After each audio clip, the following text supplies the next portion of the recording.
Hello everyone, ఈరోజు మనము Azim Premji scholarship application చేయడం కోసము ఏమేమి డాక్యుమెంట్స్ రిక్వైర్మెంట్ ఉంటాయి, అదేవిధంగా మనం ఎలా అప్లోడ్ చేయాలి, ఎంత క్లారిటీ ఉండాలనే దాని గురించి మనం తెలుసుకుంటాము. ఫస్ట్ ఫోటోలో మన ఫోటో బ్లర్ అవ్వకుండా రీసెంట్ ఫోటో అయి ఉండాలి. బ్యాక్గ్రౌండ్ అనేది వైట్ కలర్లో ఉండాలి. సెకండ్ డాక్యుమెంట్ వచ్చేసి సిగ్నేచర్ కూడా ప్రాపర్గా అండ్ వైట్ పేపర్ మీద మాత్రమే సిగ్నేచర్ చేసి అప్లోడ్ చేసుకోవాల్సి ఉంటుంది. And next 10th inter long memos మనం మాట్లాడుకుంటున్నప్పుడు షార్ట్ మెమోస్ పెడితే యాక్సెప్ట్ చేయరు అండ్ ఆ అప్లికేషన్ కూడా రిజెక్ట్ అవుతుంది. సో కంపెనీ మెన్షన్ చేసిన ప్రకారము మనము 10th ఇంటర్ లాంగ్ మెమోస్ మాత్రమే అప్లోడ్ చేయాలి. అప్లోడ్ చేసే ముందు మన సర్టిఫికేట్ బ్లర్ ఉందా, క్లారిటీ ఉందా అనేది చెక్ చేసుకొని మనం అప్లోడ్ చేయాలి. అదేవిధంగా మన డాక్యుమెంట్లో 10th మెమోలో మన ఫాదర్ నేమ్ కావచ్చు, మన నేమ్ కావచ్చు అండ్ మన ఇంటి పేరు కావచ్చు, ఇవన్నీ కూడా ఒకసారి స్పెల్లింగ్స్తో సహా చెక్ చేసుకొని మనం అప్లోడ్ చేయాలి. అదేవిధంగా 4 కార్నర్స్, ప్రతి ఒక్క డాక్యుమెంట్ కూడా 4 కార్నర్స్ వచ్చే విధంగా మనము అప్లోడ్ చేయాలి. సగం తీసి కట్ చేసి కొన్ని డాక్యుమెంట్స్లో ప్రిన్సిపల్ సిగ్నేచర్ కట్ చేసి సో అలా కార్నర్స్ కట్ చేసి పెట్టడం వల్ల కూడా మన అప్లికేషన్ అనేది రిజెక్ట్ అవుతుంది.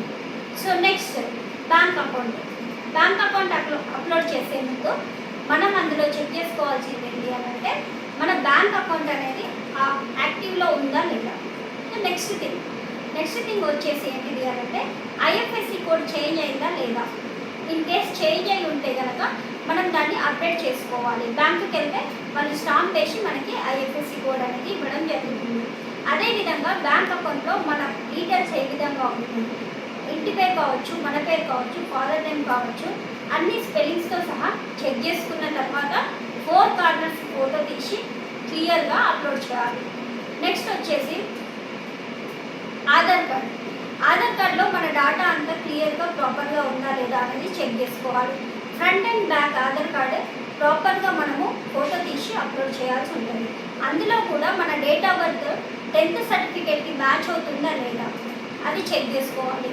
10th సర్టిఫికేట్ అండ్ మన ఆధార్ కార్డు డేటా, మన పేరు కావచ్చు, ఫాదర్ నేమ్ కావచ్చు, మన డేట్ ఆఫ్ బర్త్ కావచ్చు, మ్యాచ్ అవుతున్నాయా లేదా అనేది చెక్ చేసుకోవాలి. ఇన్ కేస్ మ్యాచ్ అవ్వకపోతే మనం ఆధార్ కార్డ్ని అప్డేట్ చేసుకున్న తర్వాత అప్లోడ్ చేసుకోవాలి.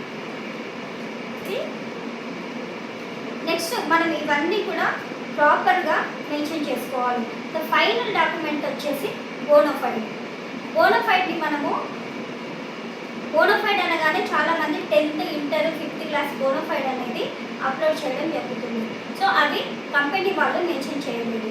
ఇప్పుడు ఏదైతే మనము డిగ్రీలో కావచ్చు, బీటెక్లో కావచ్చు, ఎనీ గ్రాడ్యుయేషన్ మనం అడ్మిషన్ తీసుకొని ఉంటాం కదా, ఆ కాలేజ్ నుంచి ఫస్ట్ ఇయర్ బోనోఫైడ్ అనేది అప్లోడ్ చేయాల్సి ఉంటుంది. మరి ఫస్ట్ ఇయర్ బోనోఫైడ్లో ఏమేమి రిక్వైర్మెంట్ ఉంది డేటా.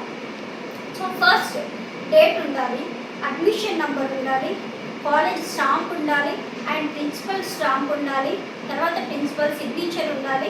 మనం ఏదైతే కోర్స్ చదువుతున్నామో course name and first year అని కంపల్సరీ. ఈ డేటా అంతా కూడా కంపల్సరీ మెన్షన్ చేయాలి. ఈ డేటాలో ఏ ఒక్కటి ప్రాపర్గా లేకపోయినా కూడా మన అప్లికేషన్ అనేది రిజెక్ట్ అవుతుంది.